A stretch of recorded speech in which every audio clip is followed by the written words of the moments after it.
Throughout Luke's gospel, we've mostly been hearing Jesus engage with the Pharisees, debating with them and being challenged by them.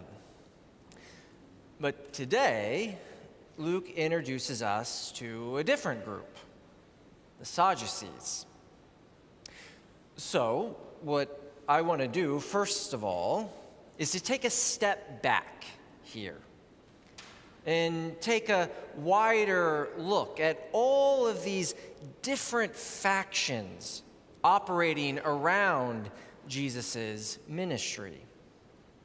This is a time period with a lot of different groups vying for influence in Israel, a time period known to historians as Second Temple Judaism. The first temple, built by Solomon, had been destroyed hundreds of years earlier by the Babylonians, and then replaced by this second temple, known as the Temple of Herod because King Herod had enhanced it a few decades before Jesus began his ministry. And the second temple plays a very important role in how many of these various factions understand their mission as the people of Israel. And the most important group connected to the temple is this group we are introduced to today, the Sadducees. The Sadducees are, of all the groups, the most strongly associated with the temple, its rituals, and the hereditary priesthood associated with it. They were an elite class of people, born into their positions. And they believed that Jewish religious practices should be centered around the holy site of the temple in Jerusalem. That the job of the Jewish people was to maintain worship at the temple. And that this job was exclusively for those born Jewish. Not something for Greeks or Gentiles to concern themselves with. In contrast to the Sadducees, the Pharisees are not connected to the temple and its priests, but rather to the local synagogue centered around the rabbi. Like the Sadducees, the Pharisees were considered an elite class within society, but rather than being born into their positions, it had to be earned by demonstrating an exceptional knowledge of the Torah. The Pharisees believed that more important than the rituals of the temple was the strict observance of the law. It didn't matter where you found yourself in the world, whether you were within distance of the temple in Jerusalem or out in the far reaches of the Roman Empire.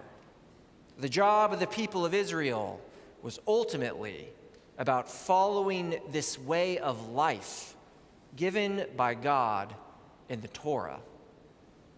And in following this way of life, the Jewish people could be an example to the Gentiles of what God ultimately intends for the world. A way of life, they believed, by the way, that would be fulfilled for all in the eventual resurrection of the dead. Now, the Pharisees and the Sadducees, along with the Herodians, that is, the local government officials appointed by Rome as vassals, Herodians meaning followers of King Herod, these were all considered fairly moderate groups. They were all able to live peacefully under Roman occupation, so long as Rome allowed the temple to function and the Torah be observed. But then on the more extreme end, you also have two other groups. The Essenes, who moved out into the desert, believing that God had called them to lives of purity set apart from their Gentile conquerors. And then there were the Sicarii, the daggermen, often referred to as bandits in the Gospels. These Sicarii violently opposed Roman occupation, and their violent uprising against Rome eventually leads to the Second Temple being destroyed in retaliation. But looking at this wider landscape, we can now begin to see where Jesus and his disciples land among these various groups. And it's why I often point out how closely aligned Jesus actually is with the Pharisees. After all, Jesus himself is not a priest of the temple, but a rabbi who goes around and teaches in synagogues. And Jesus, like the Pharisees, is teaching a particular way to live according to God's command, a way of life that was meant ultimately for the whole world, a way of life again fulfilled in the resurrection of the dead. Again, the reason we see Jesus debating with the Pharisees so much in the Gospels is because they are the ones who are most closely aligned to his own movement. They debate so much because they have so much in common to talk about. And I think it's really interesting that the two factions from this Second Temple period that outlast the destruction of the temple and continue to this day are the one, followers of Jesus, who become known as Christians, and the Pharisees, who go on to transform post-temple Judaism into its modern rabbinical form. Both offer a way of life that no longer needs a temple in Jerusalem. And arguably the most important thing that Jesus' followers and the Pharisees share in common is this belief in the resurrection of the dead. Notice that this is what Luke wants to communicate. He introduces us to the Sadducees based on this one aspect of their belief system. When the Sadducees interact with Jesus, what do they want to do? They want to discredit the idea of the resurrection. And it turns out this belief in the resurrection of the dead is at the very center of what Jesus wants to teach his followers.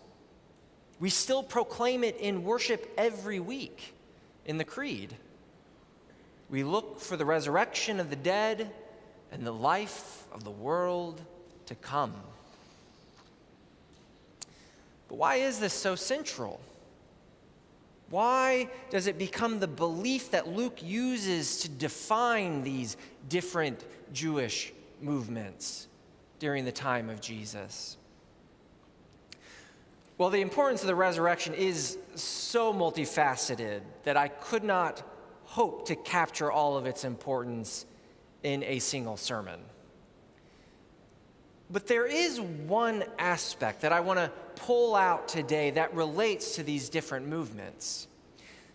So remember that the Sadducees are specifically concerned with conducting the ethno-religious rituals that they are in charge of as the priests of the temple. What matters to them is that the temple in Jerusalem is run well, that God receives the appointed sacrifices from God's chosen people, and thus that the people born into Judaism are able to maintain their relationship with God, no matter what their Gentile conquerors get up to. Solving the problem of death for humanity just isn't really on their radar. Their concerns are far more parochial. But in contrast, the followers of Jesus are concerned with the universal, with Jews and Gentiles, with neighbors, and even with enemies.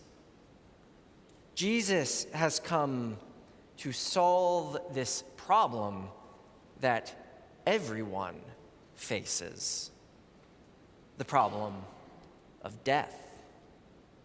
After all, it is the one thing we all share in common. And God intends, through the Jewish family, to fix that problem for everyone. God insists on setting everything right. Not just ensuring a good life for those privileged to be born into a particular caste, but rather to achieve justice for everyone, for the poor and alone, for the sick and the hungry. This, ultimately, is what the resurrection of the dead is all about.